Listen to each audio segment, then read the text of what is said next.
बिस्मिल्लाहिर्रहमानिर्रहीम। मैं शाहिद महमूद एडवोकेट हाज़िर खिदमत है अपने YouTube channel Mehar legal aid and co पे। आज हमने जो टॉपिक सेलेक्ट किया है वो लॉ गेट के स्टूडेंट्स के लिए लेक्चर ऑन सीपीसी है। इसमें हम बेयर एक्ट से आपको बताएंगे कि कौन कौन से आपको एमसीक्यूज़ आ सकते हैं। आप इस लेक्चर को थ्रू आउट सुने, आपके लिए मुफीद होगा। 20 नंबर का इसमें एमसीक्यू आता है। The code of civil procedure 1908 है, एक्ट नंबर 5 है। ये 21 मार्च 1908 को इसको प्रोमोलोगेशन हुई। इसकी अफेक्टनेस डेट है 1 जनवरी 1909। और सेक्शन 2 इसमें बड़ा अहम है जिसमें डेफिनेशन प्रोवाइडेड है। ये भी पूछा जा सकता है कि किस सेक्शन में डेफिनेशन प्रोवाइडेड है। तो फर्स्ट 2A में 2.1 में कोड है, 2.2 में डिग्री की डेफिनेशन है। इसी तरह हम डिग्री होल्डर की 2.3 में, जज की 2.8 में, जजमेंट की 2.9 में, जजमेंट डेटर 2.10 में है। अब हम डिग्री पे आते हैं। डिग्री में फॉर्मल एक्सप्रेशन होता है, एडजुडिकेशन होती है, कोर्ट एक्सप्रेसिंग इट आता है, conclusively determines the rights of the party. ये मैटर इन कॉन्ट्रोवर्सी से रिलेटेड होता है। इसमें जो है 144 का कोई भी डिटर्मिनेशन ऑफ क्वेश्चन हो वो भी डिग्री के डेफिनेशन में आता है। रिजेक्शन ऑफ प्लेंट भी डिग्री की डेफिनेशन में आता है। अच्छा, अब इसमें प्रीलिमिनरी भी डिग्री होती है और फाइनल डिग्री भी शामिल है इसी डेफिनेशन में। डिग्री होल्डर वो पर्सन होता है जिसकी फेवर में डिग्री पास हुई हो। जजमेंट डेटर वो पर्सन होता है जिसके ख़िलाफ़ डिग्री पास की गई हो। इसके बाद इन डेफिनेशन के बाद आगे हम आते हैं। सेक्शन 5 डील करता है कि रेवेन्यू कोर्ट्स में भी सीपीसी अप्लाई करती है। 6 सेक्शन में पिक्यूनरी जुरिस्डिक्शन की बाबत बात है। आगे सेक्शन 9 से ऑनवर्ड अहम सीपीसी स्टार्ट हो जाते हैं। इसके बड़े रेलिवेंट सेक्शन है। पार्ट 1 सूट इन जनरल है और इसमें रिस जुडिकाटा, रिस सब जुडाइस 12(2) इसी पार्ट में आपको मिलेंगी। सेक्शन 9 बड़ा अहम सेक्शन है।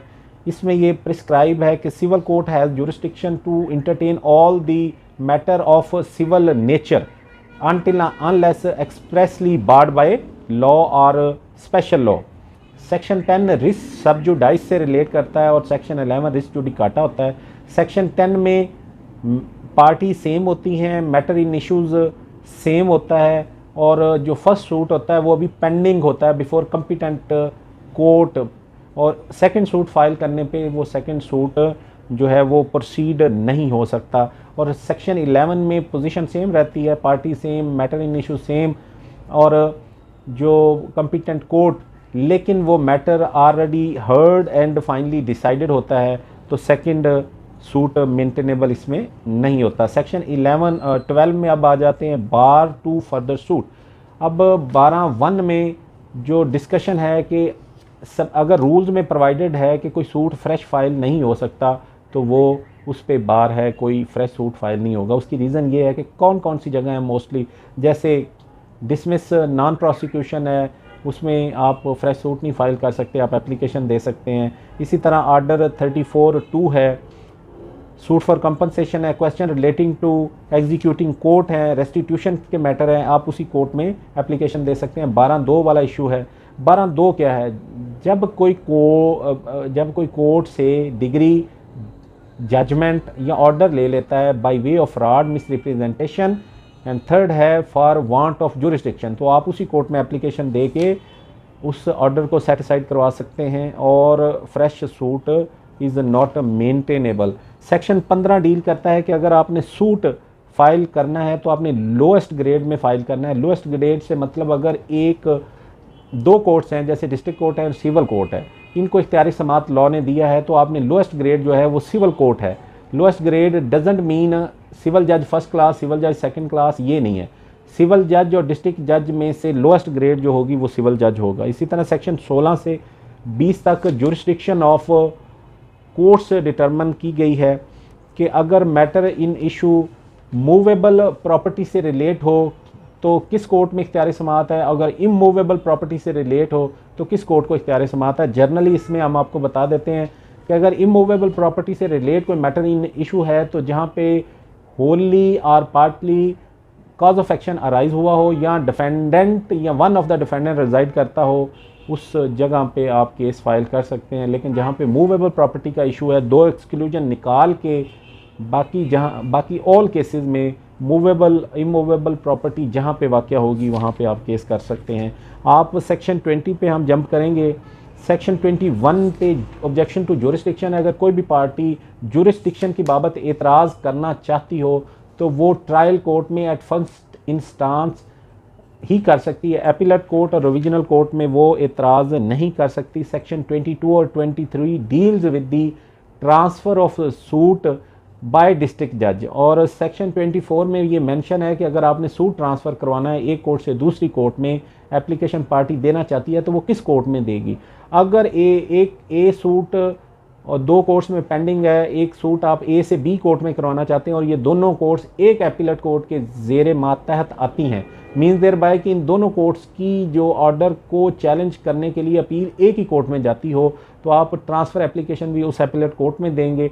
अगर ये दोनों कोर्ट्स जहाँ से आप ट्रांसफ़र करवाना चाहते हैं, जहाँ पे ले जाना चाहते हैं, डिफरेंट एपीलेट कोर्ट्स की जुरिस्डिक्शन में आती हों तो फिर वो दोनों कोर्ट्स अगर सेम हाई कोर्ट के इख्तियार समाअत में आती हैं तो फिर उस हाई कोर्ट में आप ट्रांसफ़र एप्लीकेशन मूव करेंगे। अगर वो डिफरेंट हाई कोर्ट्स के ज़ेर मातहत आती हो तो फिर आप उस हाई कोर्ट में ट्रांसफ़र एप्लीकेशन मूव करेंगे जिसमें ट्रांसफ़र होके जाना होता है।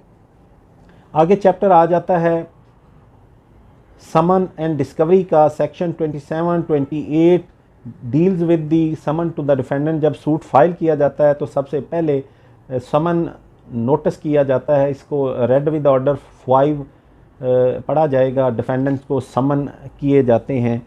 और इसमें सेक्शन आगे 34 इंटरेस्ट है, अगर मनी डिग्री है तो उसमें कोर्ट इंटरेस्ट भी ग्रांट कर सकती है। इंटरेस्ट के लिए अगर इंटरेस्ट कम या ज़्यादा हो जाए सेक्शन 34(2) में आप सेम कोर्ट में ही दरख्वास्त देंगे, इंडिपेंडेंट आप सूट फाइल नहीं कर सकते। 35 deals with the cost and 35A deals with the compensatory cost. Compensatory जितनी कॉस्ट कहाँ तक हो सकती है, कोर्ट जो है कॉस्ट में मैक्सिमम सिर्फ़ और सिर्फ उतनी कॉस्ट डिटरमिन करेगी जितना कि वो उस प्रोसीडिंग में कॉस्ट आ सकती है, लेकिन कंपनसेटरी कॉस्ट में 25,000 तक कर सकती है या अपनी जुरिस्डिक्शन से बियॉन्ड नहीं जा सकती। पार्ट 2 एग्जीक्यूशन को डील करता है।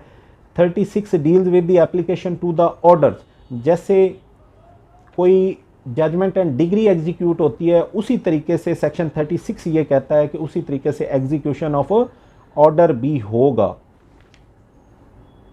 तो आज तक के लिए इतना ही। अब नेक्स्ट हम जो नेक्स्ट डिस्कस करेंगे सेक्शन 38 से ऑनवर्ड, इसमें एग्जीक्यूशन वाला पूरा चैप्टर आ जाएगा।